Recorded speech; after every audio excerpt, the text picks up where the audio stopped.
Robby Domingo ay binuking si Paolo Avellino. Prangkang tinanong si Kim Chiu kung siya na ba ang Mr. Right. Grabe ang kilig ng mga King Pao dahil na rin sa mga naglalabas ang off-cam video ng dalawa. Kinilig din ng husto ang mga production staff ng ASAP dahil sa ginawang ito ni Paolo at ni Kim Chiu.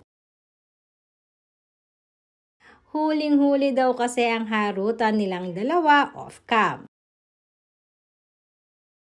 Hindi rin nila namamalaya na nakarolling na pala sila. Ang buong akala nila ay walang camera. Nagulat din si Kim at si Paolo nang mapansin na may kumukuha sa kanila at huling magka-holding hands ang dalawa. Samantalang amin namang napag-alaman na bantay sarado pala itong si Kim Chiu ngayon sa kanyang ate Lakay.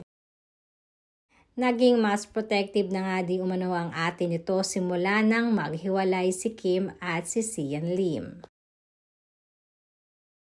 Subalit minsang matanong ang ate ni Kim na si Lakay, pabirong sinabi naman nito na kung si Paolo ay wala naman di umanong kaso sa kanya. At ito pa nga ang halos ikahulog ng mga netizens sa pagkakilig kina Kim Chiu at Paolo Avellino. Ito ay nang matanong nga ni Robby Domingo sa ASAP sina Kim Chiu at Paolo Avellino. Diretsahan kasing biniro ni Robby si Kim at tinanong siya kung si Paolo Avellino na ba ang masasabi niyang Mr. Right.